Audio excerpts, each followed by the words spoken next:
Today's chapter is the emotional and symbolic story A Letter to God. Let's get into this story of faith, nature, and a surprising twist. Lencho's house and the hope for rain. There was only one house in the entire valley. It stood on the crest of a low hill. Crest means top of a hill. From there, Lencho, a hard-working farmer, could see the river and his field of ripe corn, dotted with flowers. All Lencho needed now was a little rain, and he would have a good harvest. He looked at the sky in the northeast direction, hoping for clouds. Soon, it began to rain, just as Lencho had expected. But then, everything changed. The rain turns into hailstorm. Lencho stepped outside to feel the raindrops. These aren't raindrops falling from the sky, they're new coins. He felt the big drops were 10-cent coins, and the small ones were 5-cent coins. But then, things took a turn for the worse. A strong wind blew, and suddenly, huge hailstones began to fall. The hail looked like frozen pearls and silver coins. The children ran out and collected them excitedly. But soon the storm became too strong. "It's really getting bad now," said Lencho. "I hope it passes quickly." But it didn't. For an hour, the hail rained down on everything, the garden, the trees, and the entire crop. By the end, the entire field was white, as if covered with salt. The damage done. Lencho stood in the destroyed field and said, "A plague of locusts would have left more than this." Locusts means insects that move in large groups and destroy crops. He meant even insects wouldn't have caused this much damage. The flowers were gone, the corn was destroyed, there was nothing left.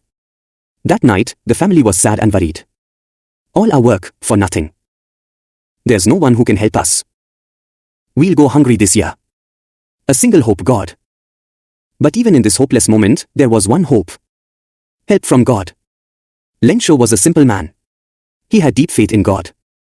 He believed that God could see everything, even what was hidden in a man's conscience. Conscience, the inner sense of right and wrong. Lencho writes a letter to God. Lencho was poor, but he knew how to write. So the next Sunday morning, he sat down and wrote a letter to God. He wrote, "God, if you don't help me, my family and I will go hungry this year. I need 100 pesos to replant my field and survive till the next harvest." Peso means currency used in some Latin American countries. He put the letter in an envelope, wrote to God on it, and dropped it into the post box. Post office reactions. A postman picked up the letter and laughed. Who writes to God? He showed it to the postmaster, a fat, friendly man who was both surprised and touched. Amiable, friendly, and pleasant. The postmaster said, "What faith this man has. I wish I had that much faith." He didn't want to break Lencho's belief in God. So, he had an idea. Let's answer the letter as if from God. But to do that, he needed money, not just paper and pen. He collected donations from his employees, gave part of his own salary, and asked friends for help. This was an act of charity. In the end, they managed to collect a little more than half of what Lencho had asked, around 70 pesos. He put the money in an envelope and signed it, God. Lencho's reaction to the money.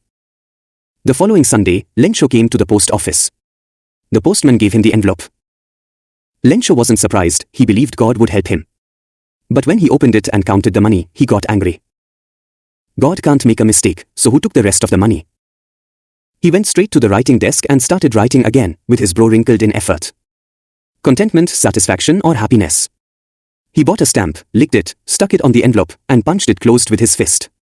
He put it in the mailbox and walked out. The second letter, a big twist.